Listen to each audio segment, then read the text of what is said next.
তো দেখতে পাচ্ছেন এরা কিছুটা আড়বোড়াল, এরা কিন্তু উপরের দিকে উঠে যায়।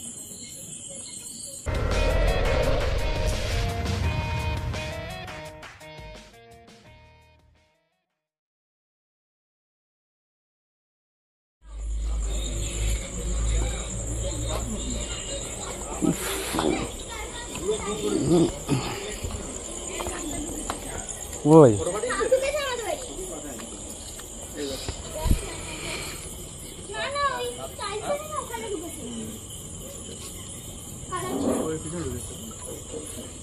Hello everyone, welcome back to Reptopedia. আর আমি আপনাদের রেপ্টোপিডিয়া থেকে জয়দেব মজুমদার। তো বর্তমানে প্রচণ্ড বর্ষা চলছে আর সবসময় তৈরি থাকতে হচ্ছে। এই কারণেই তৈরি থাকতে হচ্ছে যে বর্ষার সময় কিছু বিষধর সাপ অতিরিক্ত জলের কারণেই মানুষের ঘর দুয়ারে চলে আসে। আর বিষধর সাপ বর্তমানে চারিদিকে কিছু কিছু সাপ এমনভাবে বেড়েছে সংখ্যা, আবার কিছু কিছু সাপ কমে গেছে। তো ইকোসিস্টেমের একটা ইমব্যালেন্স কিন্তু বর্তমানে চলে এসছে। আর এই যে বাড়িটা দেখতে পাচ্ছেন, এটা ওয়েস্ট বেঙ্গলের নদিয়া জেলার রানাঘাট ব্লক 2 এর গাংনাপুর। এটা দেবগ্রাম পঞ্চায়েতের গাংনাপুরে এই বাড়িতে বিবেকানন্দ পল্লী পাড়ার নাম। তো কোনো বিষধর সাপ এই ঘরের কাছেই আছে। বাইরের দিক থেকে এসছে নাকি, ঘরের থেকে বেরোলো? আচ্ছা আচ্ছা, তো বাইরে থেকে এসছে, এটাই স্বাভাবিক ব্যাপার, যেহেতু জলে চারিদিক ডুবে গেছে অনেক জায়গা, বর্ষা হচ্ছে অনবরত। তো সেই কারণেই বিষধর সাপ কিন্তু এই জায়গাটা আছে। আমি সার্চ করে দেখবো, যদি বিষধর সাপ হয় তো সেটা নিয়ে দূরবর্তী স্থানে, মানুষের থেকে দূরবর্তী স্থানে ছাড়ছে আরো। তো ভিডিওর সঙ্গে কন্টিনিউ থাকুন, দেখতে থাকুন কি সাপ এখান থেকে রেস্কিউ করা হয়।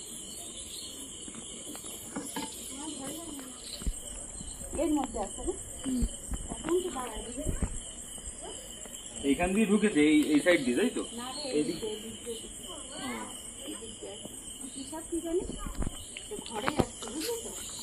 ঘরে ঢুকছিল।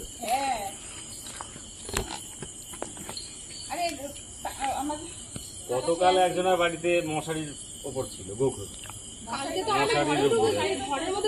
মশারি ছিল বলে আর কোনো কিছু সমস্যা হয়নি।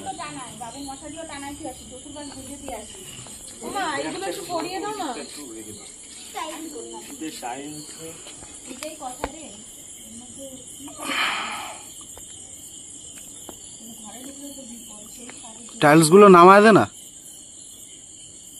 তো ভেঙে না যায়।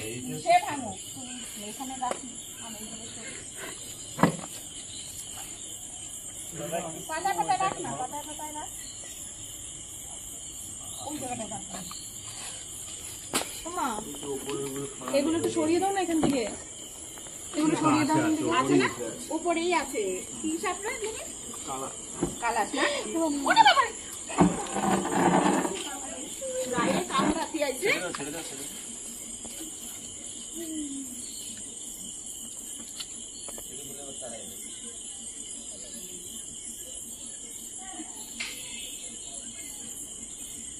বারবার করলাম, ডেভিনটা ফোন করো, ডেভিনটা ফোন করো, নিচে দেখো, তুমি নিচে দেখছি সার্চ করে। ডেভিনটা ফোন করো, ও নিয়ে যাক ধরে। সেই সব বাগানে তারাই দিয়েছে উনি, সেই গায়ে লাফায় আসছে। আরে বস্তার ব্যবস্থা করে দাও দি। দেখছেন কমন ক্রেট বা কালাস, যেটা কালচিতি বলা হয়। এই সাপটাই বর্ষা হলে অদ্ভুতভাবে কিন্তু মানুষের ঘরে কিন্তু উঠে আসে। আর এদের অ্যাক্টিভিটি বর্ষাতেই বেশি। দেখতে পাচ্ছেন রিং এর যে দাগ রয়েছে একদম আমার হাত অব্দি, অর্থাৎ লেজের শেষ অব্দি কিন্তু এই দাগ কিন্তু রয়েছে কমন ক্রেটের। আর এই কমন ক্রেট মোটামুটি বর্ষা হলেই বেরিয়ে আসে বেশি। সায়েন্টিফিক নেম রয়েছে বাঙ্গারাস কেরুলিয়াস। বিষধর সাপ নিউরোটক্সিন, পোস্ট সাইনাপটিক নিউরোটক্সিন রয়েছে। এই পোস্ট সাইনাপটিক নিউরোটক্সিনের জন্য কিন্তু মানুষের যে কামড়ানোর পরে উপশমগুলো দেখা যায়। তো দেখতে পাচ্ছেন এরা কিছুটা আড়বোড়াল, এরা কিন্তু উপরের দিকে উঠে যায়। দেখতে পাচ্ছেন উঠে আসছে। একটা ব্যাগ বা কিছু দাও। হ্যাঁ হ্যাঁ দাও দাও দাও। একটু বড় কোটো লাগবে, এরা কিন্তু মোটামুটি অনেকটা উঠে আসে উপরে। হ্যাঁ, একটু লম্বা টাইপের লাগবে।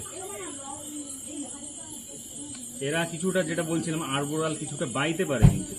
আর মোটামুটি কামড়ানোর পরে যে উপশমগুলো হয়, আমার এদিকে খেয়াল রাখতে হচ্ছে, কারণ সাপ কিন্তু অনেকটাই উপরের দিকে উঠে আসছে।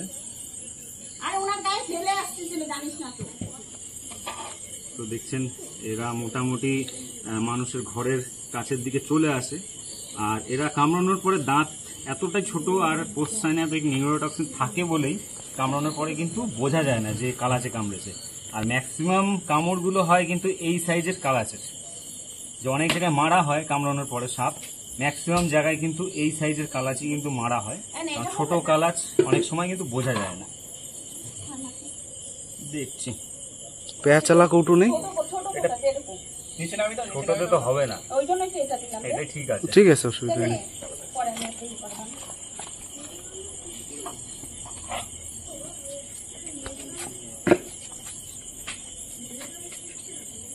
আমার আবার তো ঘর ছোট মরিচা। ছিল।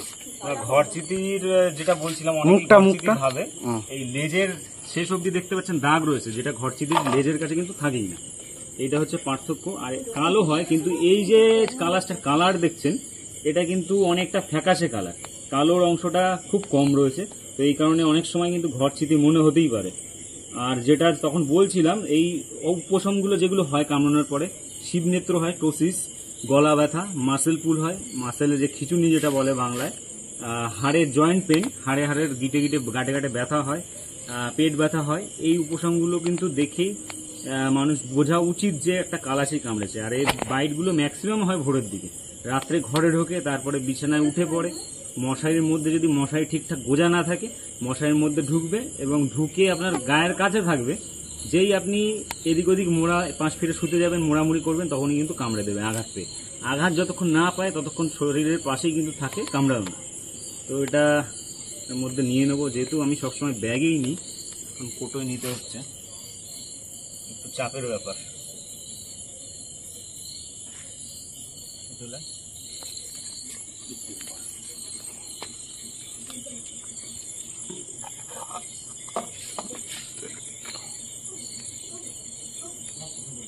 হাঁটা শালা বহুত বজ্জাত। এই কুটো খোলার সময় খুব সাবধানে খুলতে হবে, কারণ একটু রিস্ক থাকে এই ধরনের কুটো। আর কালাচের যেটা বলবো, কালাচের কামড়ের পরে যে লক্ষণগুলো বললাম, এগুলো দেখে অনেক সময় মনে হতে পারে গ্যাসের ব্যথা বা হৃদযন্ত্রের কোনো সমস্যা হয়েছে, হার্টের কোনো সমস্যা হয়েছে, এটা কিন্তু অনেক সময় মনে হয়। কিন্তু বর্তমানে কিছু কিছু ডাক্তারবাবুরা আছে যারা এগুলো চিন্তা ভাবনার পাশাপাশি এটাও ভেবে দেখেন। তো যেই কারণে আমার পাশের একটা জায়গা আছে গ্রামে, কিন্তু কয়েকদিন আগে একজন মানুষ বেঁচে গেছে। তার প্রথমে ট্রিটমেন্ট শুরু হয়েছিল গ্যাসের জন্য, গ্যাসের প্রবলেম হচ্ছে বা হার্টের প্রবলেম হচ্ছে, কার্ডিয়া অ্যাটাক হয়েছে, এই ধরনের ট্রিটমেন্ট হচ্ছিল। কিন্তু তারপরেই তাদের কি মনে হয়েছে যে সাপের কামড় হতে পারে, যেহেতু চাষি মানুষ, মাঠের থেকে কামড়েছে সাপে, তো সেই কারণেই কিন্তু তাকে সাপের জন্য, সাপের স্নেক বাইটের ট্রিটমেন্ট করা হয়, অ্যান্টিভেনম 30 ভাওয়াল অ্যান্টিভেনম দেওয়া হয় এবং সে এখন সম্পূর্ণ সুস্থ আছে। তো এই কারণেই বারবার আমরা বলি, ওঝা তন্ত্রমন্ত্র, ওঝার কাছে না গিয়ে আপনারা তাড়াতাড়ি হসপিটালে যান। 100 মিনিটের মধ্যে 100 mm AVS যদি আপনার শরীরে প্রবেশ করাতে পারে, তাহলে কিন্তু আপনি অবশ্যই বাঁচবেন। আমরা এইভাবেই অ্যাওয়ারনেস করে যাচ্ছি প্রতি সময়। আমাদের কাজ, আমাদের ইনফরমেশন যেগুলো দিয়ে থাকি, অ্যাওয়ারনেস যদি ভালো লাগে লাইক শেয়ার কমেন্ট করে সাপোর্ট করবেন, ভালো লাগলে ভিডিওগুলো শেয়ার করবেন, মানুষ যাতে কুসংস্কারের দিক থেকে বেরিয়ে আসতে পারে। দেখা হচ্ছে অন্য কোনো ভিডিও নিয়ে, ততক্ষণের জন্য বিদায় নিচ্ছি। সবাই আপনারা অনেক অনেক ভালো থাকবেন, সুস্থ থাকবেন। আর বর্ষা যেহেতু চলছে, একটু সাবধানেই থাকবেন।